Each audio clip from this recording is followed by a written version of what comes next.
Selamat sore Bapak Ibu Saudara yang dikasihi di dalam Tuhan Yesus Kristus. Saat ini kita akan memulai ibadah kita pada hari ini. Mari kita siapkan hati kita datang menyembah kepada Tuhan.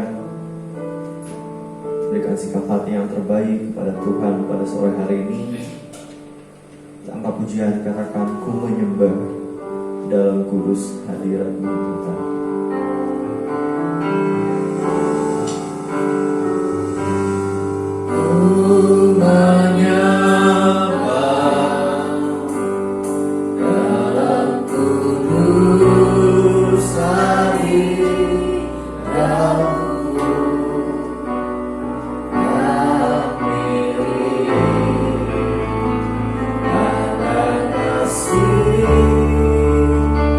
Karnia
untuk memulai ibadah kami. Mari Bapa, dimanapun kami berada, kami percaya Tuhan hadir di tengah-tengah kami. Kami percaya jamahan Tuhan ada bagi setiap kami. Kami percaya Roh Kudus bekerja di dalam diri kami Tuhan. Mari Bapa, bekerjalah. Kami siap, buka hati kami Tuhan. Biarlah kami boleh punya hati yang berkenan di hadapan-Mu Tuhan. Kau yang layakkan setiap kami Tuhan. Biar setiap pujian penyembahan yang kami naikkan menjadi pujian dan penyembahan yang berkenan di hadapan-Mu Tuhan. Inilah ibadah kami Tuhan. Kami mulai ibadah kami Tuhan. Biar ibadah ini menjadi ibadah yang menyenangkan hati Tuhan dan memberkati kami Tuhan yang beribadah pada sore hari ini. Terima kasih Tuhan, kami mulai ibadah kami di dalam nama Tuhan Yesus. Kami sudah berdoa dan mengucap syukur, sama-sama kita katakan amin. Kita percaya bahwa Tuhan adalah kekuatan kita, dan kita percaya bahwa Tuhan adalah gunung batu kita. Kita sama-sama angkat pujian, katakan Tuhanlah kekuatan dalam hidupku.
Kepada Dia kita percaya, hanya kepada Tuhan Yesus hati kita dapat percaya.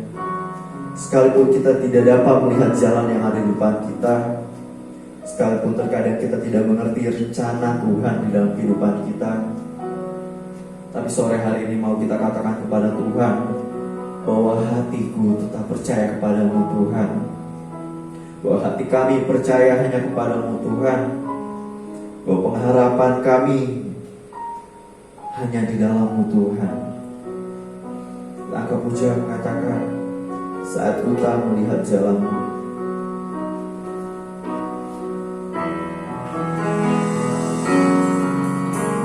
saat ku tak melihat jalan-Mu,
bahwa hati kami percaya hanya kepadamu Tuhan. Sekalipun kami tak dapat melihat jalan kami Tuhan, kami mau tetap percaya kepadamu Tuhan. Kami mau tetap memandang hanya kepadamu di dalam kehidupan kami Tuhan. Bapa Tuhan, sebentar kami akan mendengarkan sebagian dari firman-Mu. Mari Bapa ajarilah kami Tuhan. Biar Tuhan ada hati yang siap dibentuk Tuhan. Berikanlah kami telinga seorang murid Tuhan. Biar kami mendengar setiap firman-Mu Tuhan. Dan kami boleh bertumbuh karena firman-Mu ini Tuhan. Berkati lebih biar hamba-Mu yang akan memberikan kebenaran firman-Mu Tuhan. Biarlah lawatan dari Allah, urapan dari Roh Kudus-Mu Tuhan menyertai hamba-Mu Tuhan, sehingga firman yang diberitakan Tuhan menjadi berkat Tuhan untuk setiap kami Tuhan. Dan biar kami Tuhan yang mendengarkan firman-Mu Tuhan mendapatkan terima kami masing-masing Tuhan. Terima kasih Tuhan, terima kasih Tuhan. Kami siap mendengarkan firman-Mu di dalam nama Tuhan Yesus Kristus. Kami berdoa, haleluya, amin. Selanjutnya saya serahkan kepada Bapak Gembala.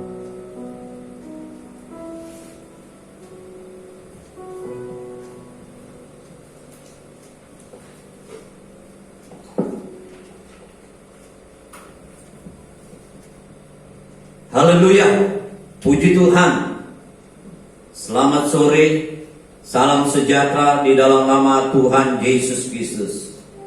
Hari ini Minggu 26 April 2020, kita bersyukur kepada Tuhan karena kita dapat beribadah lagi walaupun lewat online. Saya sebagai gembala sidang jemaat GPDI Paspampres Kampung Tengah Kramat Jati Jakarta Timur, Pendeta Yeremias Koko STH. Pada saat ini saya akan menyampaikan renungan firman Tuhan dengan tema percaya saja. Bapak Ibu saudara-saudaraku yang kekasih, penting di dalam situasi kondisi sekarang kita sebagai umat Tuhan, orang-orang percaya, untuk tetap menjalani kehidupan ini dengan percaya saja kepada Tuhan Yesus Kristus yang bangkit. Supaya dalam kehidupan ini kita dapat melihat Tuhan, mengalami kehadirannya, sehingga memberikan dampak di setiap kehidupan umat Tuhan, orang-orang percaya. Mari Bapak Ibu saudara-saudaraku yang kekasih, kita membuka Alkitab kita di dalam Yohanes pasal 20 ayat 19 dan 20. Demikian bunyi firman Tuhan. Ketika hari sudah malam, pada hari pertama minggu itu, berkumpullah murid-murid Yesus di suatu tempat dengan pintu-pintu yang terkunci, karena mereka takut kepada orang-orang Yahudi. Pada waktu itu datanglah Yesus dan berdiri di tengah-tengah mereka dan berkata, "Damai sejahtera bagi kamu." Dan sesudah berkata demikian, ia menunjukkan tangannya dan lambungnya kepada mereka. Murid-murid itu bersukacita ketika mereka melihat Tuhan. Haleluya. Kita sudah membaca kebenaran firman Tuhan, di mana murid-murid Yesus pada hari pertama minggu malam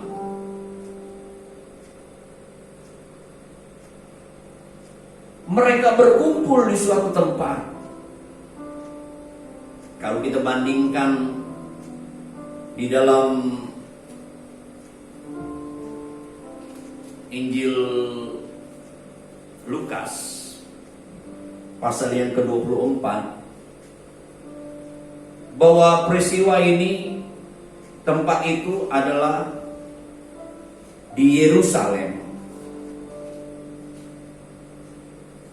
di mana dikatakan di dalam Injil Lukas pasal 24 ayat yang ke-33. Lalu bangunlah mereka. Mereka ini adalah Kleopas dan seorang diduga adalah istrinya, Kleopas. Terus kembali ke Yerusalem. Di situ mereka mendapati ke-11 murid itu. Mereka sedang berkumpul bersama-sama dengan teman-teman mereka.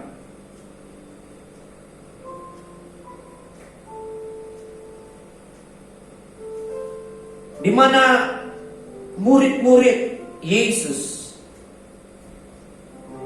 mereka berkumpul pada hari pertama minggu malam di Yerusalem. Mereka membicarakan apa yang terjadi sepanjang hari itu. Dari minggu pagi-pagi, mereka sudah mendengar kabar,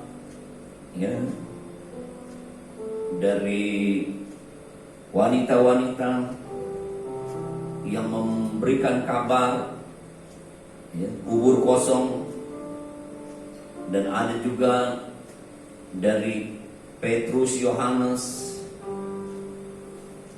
yang memberikan informasi bahwa kuburnya kosong, kain kapan yang tergeletak di tanah dan kain peluru tergulung di sisinya. Mereka membincangkan itu,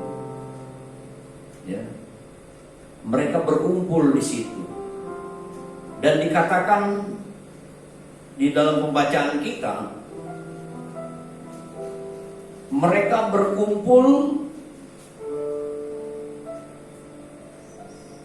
di tempat dengan pintu-pintu yang terkunci. Kata pintu-pintu ini jamak, memberikan arti, pintu di lantai bawah dan di lantai atas terkunci, pintu-pintu terkunci, karena mereka dikatakan takut kepada orang-orang Yahudi.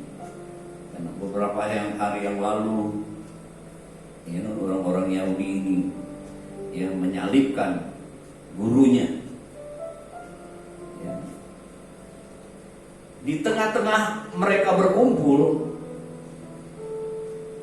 datanglah Yesus dan berdiri di tengah-tengah mereka dan berkata, "Damai sejahtera bagi kamu." Waktu Yesus masih ada di tengah-tengah mereka, Yesus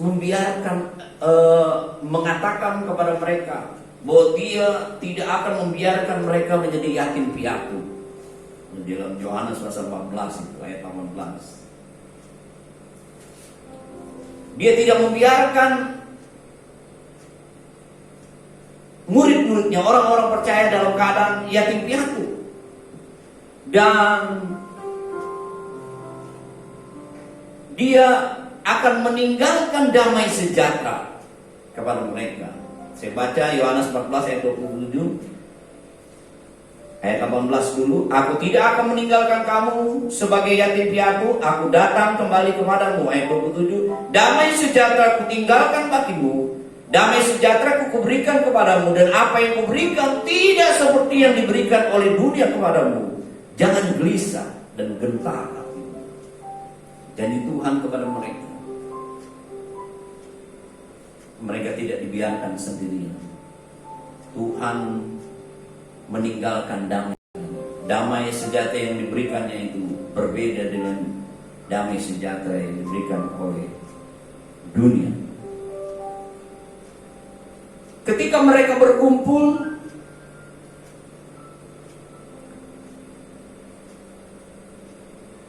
Yesus datang dan berdiri memberkati mereka, memberikan damai sejahtera.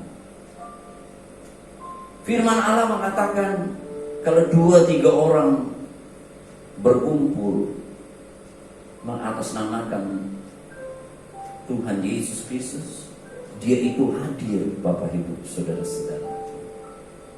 Tuhan akan hadir di saat kita berkumpul. Ya. Saya yakin dan percaya juga buat Bapak Ibu jemaat yang sedang beribadah, berkumpul dengan keluarga, Tuhan hadir. Saya teringat di dalam perjanjian lama, di dalam 2 Samuel pasal 6 ayat 11 dan 12, di mana ketika Raja Daud ingin memulangkan tabut Allah setelah merebut dari Filistin, dikembalikan ke Yerusalem, tapi dikatakan bahwa tabut Allah itu singgah, ya, di rumah Obed-Edom selama 3 bulan. Di dalam perjanjian lama, tabut Allah itu identik dengan kehadiran Tuhan. Ketika rumah Obed-Edom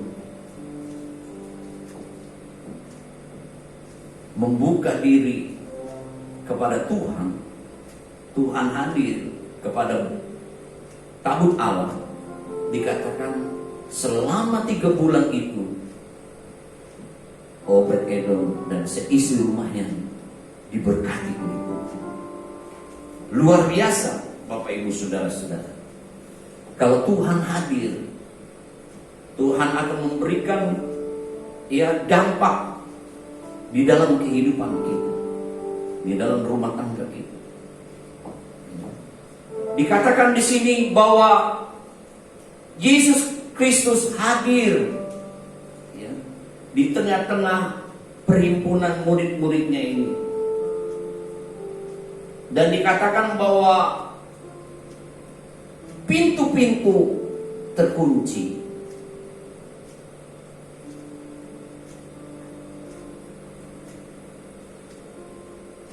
Kehadiran Tuhan di sini dengan tubuh yang istimewa, tubuh yang berbeda, tubuh yang sudah berubah. Kalau kita bandingkan di dalam Lukas pasal 24, ketika Kleopas matanya terbuka mengenali Yesus, lalu Yesus lenyap.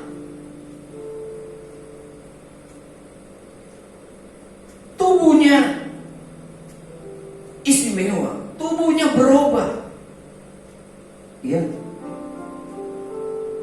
Karena Yesus sudah bangkit, memakai tubuh kebangkitan, tubuh kemuliaan. Tubuh yang binasa ini memakai tubuh yang tidak binasa. Korintus katakan, saudara-saudaraku yang kasih, kalau dulu selama 3,5 tahun Yesus sebagai manusia dibatasi, terbatas dengan tubuhnya. Apabila dia ada di satu daerah, dia hanya di satu daerah. Ya. Jadi dengan tubuh sebagai manusia dia terbatas. Tetapi setelah Yesus mati dan bangkit pada hari yang ketiga, tubuhnya istimewa, tubuhnya berbeda. Dia memakai tubuh kebangkitan, tubuh kemuliaan. Dia bisa hadir di mana-mana. Ya, seperti tadi di dalam Injil Lukas pasal 24, Yesus lenyap, Yesus bisa di mana-mana. Disebut omnipresent, bisa hadir di mana-mana. Tidak dibatasi. Ya, walaupun ruangan tempat mereka berkumpul itu terkunci pintunya, tetapi dia bisa hadir. Karena dia sudah bangkit dengan tubuh kemuliaannya. Dia bisa hadir di tempat, di mana saja dan kapan saja. Bapak Ibu saudara-saudaraku yang terkasih, kalau kita memperhatikan di dalam kitab Injil, bagaimana di dalam peristiwa sesudah kebangkitannya, Yesus memakai unsur-unsur jasmani untuk membuktikan bahwa dia sudah bangkit dari kematian. Seperti Maria memeluk kaki Yesus. Ya, ada unsur kaki, dan kita juga membaca tadi Yesus menunjukkan ya tangan dan lambungnya yang pernah terpaku di atas kayu salib. Begitu juga kepada Kleopas, dia memecah-mecahkan roti, dan ketika Yesus menampakkan kepada murid-muridnya di pantai Galilea, dia memberikan roti dan ikan. Yesus memakai unsur-unsur jasmani ini untuk membuktikan bahwa dia bukan semacam hantu. Dan di dalam Injil Yohanes pasal yang ke-20, Yesus hadir.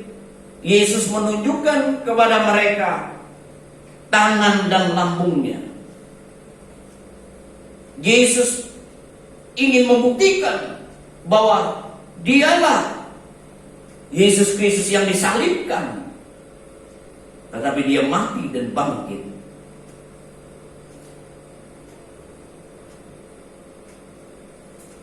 Ketika Yohanes mendapat kabar kubur kosong, lalu dia bersama Petrus menuju ke kuburan, dia melihat kain kafan yang tergeletak di tanah. Yesus pergi keluar dari kain kafan.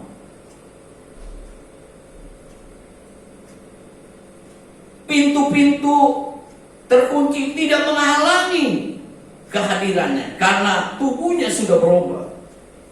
Tubuh kemuliaan. Dia bisa hadir di mana saja, kapan saja. Bapak, Ibu, saudara-saudaraku yang kekasih, ketika Yesus menampakkan diri, Yesus hadir kepada murid-muridnya yang berkumpul itu, dia memberikan damai sejahtera. Dan firman Tuhan katakan, ketika mereka melihat Tuhan, mereka bersuka cita. Saya bacakan Yohanes pasal yang ke-20, ayat yang ke-20. Dan sesudah berkata demikian, ia menunjukkan tangannya dan lambungnya kepada mereka. Murid-murid itu bersuka cita ketika mereka melihat Tuhan.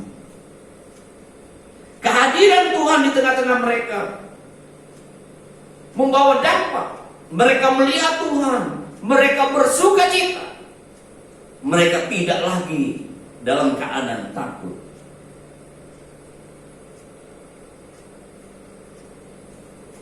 Firman Tuhan katakan, Yohanes yang ke-20 ayat yang ke-29, kata Yesus kepadanya, karena engkau telah melihat aku, maka engkau percaya. Berbahagialah mereka yang tidak melihat namun percaya. Bapak, Ibu, saudara-saudaraku yang kekasih, kalau kita percaya akan kehadiran Tuhan, maka kita akan mengalami pekerjaan-pekerjaan Tuhan yang dahsyat. Kita akan mengalami dampak di dalam kehidupan kita. Kalau kita memperhatikan, ya, bagaimana Yesus menampakkan diri, pertama-tama dia kepada Maria Magdalena. Ya, kita baca Markus 16 ayat 9 di sana. Maria Magdalena ini pernah dirasuk 7 setan. Ya, dia dilepaskan, disembuhkan. Tidak heran, saudara-saudaraku, firman Allah kata yang menerima banyak kasih akan berbuat kasih.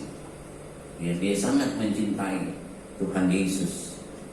Sebab itu ya, ketika Yesus ada di kubur, dia datang menjumpai ya. Maria Magdalena yang pertama. Lalu ya, perempuan-perempuan memberi kabar ya, bahwa kuburan kosong, diberitahu kepada murid-murid, itu Petrus dan Yohanes, murid yang lain. Di mana mereka datang, Petrus dan Yohanes atau murid yang lain ini ya. Ketika murid yang lain ini melihat kubur kosong, lalu kain kafan terletak di tanah, kain perlu ada tergulung rapi, dia percaya ya, apa yang pernah dikatakan, dia akan bangkit. Lalu kita membaca juga Injil Yohanes pasal yang ke-20, ada nama ya, setelah murid-muridnya itu rupanya ada ya Thomas ya, yang tidak berkumpul. Saya membaca ayat yang ke-24. Tetapi Thomas, orang dari ke-12 murid itu yang disebut Didimus, tidak ada bersama-sama mereka ketika Yesus datang ke situ.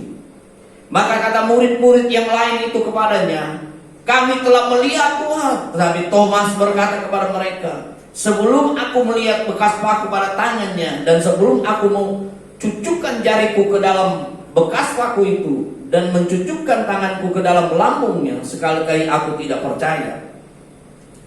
Rupanya di dalam perkumpulan yang dihadiri oleh Tuhan Yesus itu tidak ya ada Thomas yang disebut Didimus itu. Tapi ayat yang ke-26, setelah 8 hari,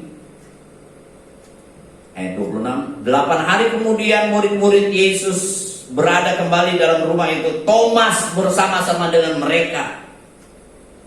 Sementara pintu-pintu terkunci, Yesus datang dan ia berdiri di tengah-tengah mereka dan berkata, damai sejahtera bagi kamu. Kemudian ia berkata kepada Thomas, taruhlah jarimu di sini dan lihatlah tanganku, ulurkanlah tanganmu, cucukkanlah ke dalam lambungku. Janganlah engkau tidak percaya lagi, melainkan percayalah. Thomas menjawab dia, ya Tuhanku dan Allahku. Kita lihat dari Maria Magdalena, ya, murid yang lain Yohanes, murid-murid yang lain Kleopas dan Thomas ini, dari iman yang paling kuat kepada iman yang lemah, Thomas yang tadinya ragu-ragu, akhirnya dia percaya. Firman Allah katakan, karena engkau telah melihat aku, maka engkau percaya. Berbahagialah mereka yang tidak melihat namun percaya. Mereka melihat Tuhan karena percaya mereka. Bapak Ibu, saudara-saudaraku, begitu juga di dalam kehidupan kita. Kalau kita percaya saja kepada Yesus Kristus, Dia berjanji bahwa Dia menyertai kita sampai akhir zaman. Tuhan selalu hadir ya, kalau kita percaya. Firman Allah katakan, kalau Tuhan hadir, Tuhan ada di pihak kita, siapakah lawan kita? Kita akan keluar menjadi seorang pemenang. Kalau Tuhan hadir, kita melihat Tuhan, Dia Immanuel yang menyertai kita, kita tidak akan takut, saudara-saudara. Yesaya 41 ayat yang ke-10 katakan, kita tidak perlu takut. Selain Tuhan menyertai, Dia akan menolong kita. Yesaya 41 ayat 10, janganlah takut sebab aku menyertai engkau. Janganlah bimbang, sebab aku ini Allahmu. Aku akan meneguhkan, bahkan akan menolong engkau. Aku akan memegang engkau dengan tangan kananku yang membawa kemenangan. Bapak, Ibu, saudara-saudara, kalau kita percaya saja bahwa Yesus hadir menyertai hidup kita,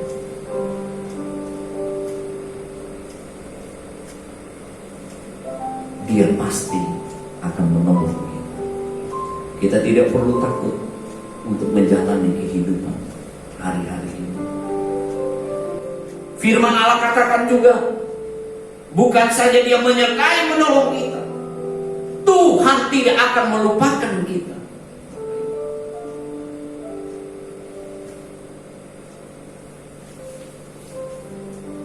Kalau manusia seringkali bisa lupa kalau Tuhan kita, Dia tidak pernah lupa. Ibu boleh bisa melupakan anak kandungnya. Yesaya 49 ayat yang ke-15. Dapatkah seorang perempuan melupakan bayinya sehingga ia tidak menyayangi anaknya dari kandungan? Sekalipun dia melupakan, aku tidak akan melupakan engkau. Ayat 16. Yesaya 49:16. Lihat, aku telah melukiskan engkau di telapak tanganku, tembok-tembokmu tetap di ruang mataku.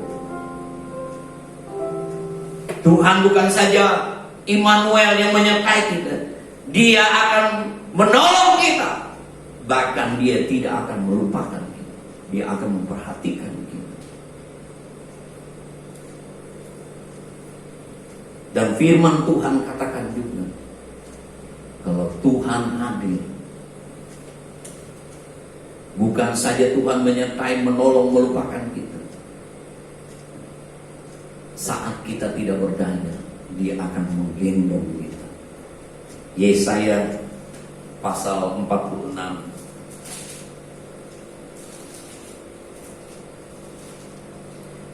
ayat yang keempat. Sampai masa tuamu aku tetap Dia, dan sampai masa putih rambutmu aku menggendong kamu. Aku telah melakukannya dan mau menanggung kamu terus. Aku mau memikul kamu dan menyelamatkan kamu. Sungguh luar biasa. Tuhan menyertai kita, Dia menolong, Dia tidak akan pernah melupakan kita, bahkan Dia akan menggendong kita saat kita lemah, tidak bisa berjalan, tidak berdaya. Dia akan menggendong kita. Sebab itu ayat yang terakhir di dalam 2 Korintus pasal yang kelima ayat yang ke-7, Paulus mengatakan, sebab hidup kami ini adalah hidup karena percaya, bukan karena melihat. Luar biasa. Kalau kita percaya kepada Yesus Kristus, kita akan melihat Tuhan senantiasa hadir, dan kita akan mengalami dampak di dalam kehidupan kita. Amin. Tuhan memberkati. Selamat hari Minggu. Haleluya.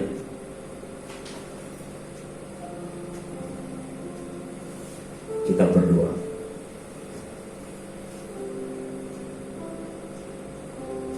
Bapa kami yang ada di dalam surga, di dalam nama Tuhan Yesus Kristus, kami datang kepadamu Tuhan.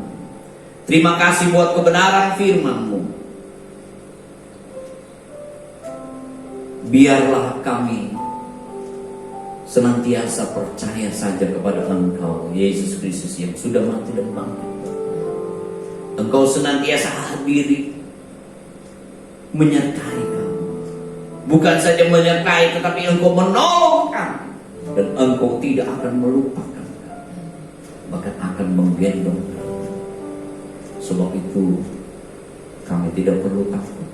Kami jalani kehidupan ini bersama dengan Tuhan. Tolong kami semua jemaat dalam kehidupan, dalam rumah tangga. Tuhan menolong bangsa dan negara kami. Berkati semuanya Tuhan Yesus. Terima kasih. Mari Bapak Ibu, saudara-saudara, jemaat yang dikasihi Tuhan, Semua yang melihat video ini, angkat tangan. Pulanglah, terimalah berkat anugerah dari Allah Bapa, kecintaan kasih sayang dari Yesus Kristus, dan persekutuan Roh Kudus mulai saat ini, besok sampai selama-lamanya. Amin.